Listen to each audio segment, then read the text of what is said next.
15 tahun ngemis, Lutfi Haryono punya uang 460 juta rupiah di 2 rekening bank. Kini tobat buka warung. Seorang pengemis bernama Lutfi Haryono mendadak viral di media sosial. Setelah memiliki uang tabungan 364 juta rupiah diduga hasil dari mengemis. Dana ratusan juta itu ia simpan dalam rekening Bank Pembangunan Daerah Sulutgo. Meski tidak secara jelas kapan Lutfi mulai mengemis, namun informasi yang diterima Tribun Gorontalo.com sudah sekitar 15 tahun. Dana terakhir yang tercatat pada Bank Sulutgo itu sebetulnya bukan nominal sebenarnya yang Lutfi miliki. Ia masih memiliki rekening lain yang jika ditotalkan seluruhnya mencapai 460 juta rupiah, nyaris setengah miliar. Artinya, jika dirata-ratakan secara kasar, Lutfi mampu mengumpulkan uang sekitar Rp100.000 per hari.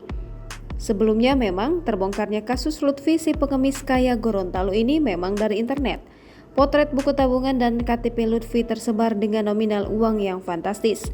Lutfi dalam KTP yang tersebar itu tertulis sebagai warga Kelurahan Ipilo, Kota Gorontalo.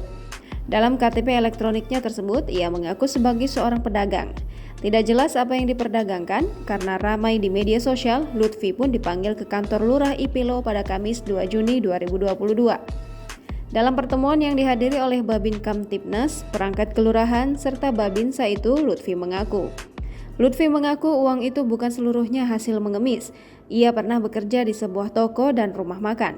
Namun, pekerjaan itu ia lakoni sudah sejak puluhan tahun lalu. Lutfi dalam KTP-nya tercatat kelahiran Gorontalo pada 22 Juni 1975, berarti kini usianya 47 tahun. Saat diwawancarai, ia pun mengaku tidak akan mengemis lagi. Ia memilih untuk berdagang. Bribka Romi Babin Kamtibmas, Kelurahan Ipilo menjelaskan, kegiatan Lutfi meski hanya mengemis namun dapat berpotensi pidana. Sebab tidak jarang ia mengatasnamakan sebuah yayasan atau sumbangan masjid. Karena itu, dalam klarifikasinya, Lutfi diminta untuk tidak mengulangi perbuatannya. Jangan lupa subscribe, share, komen, dan like ya!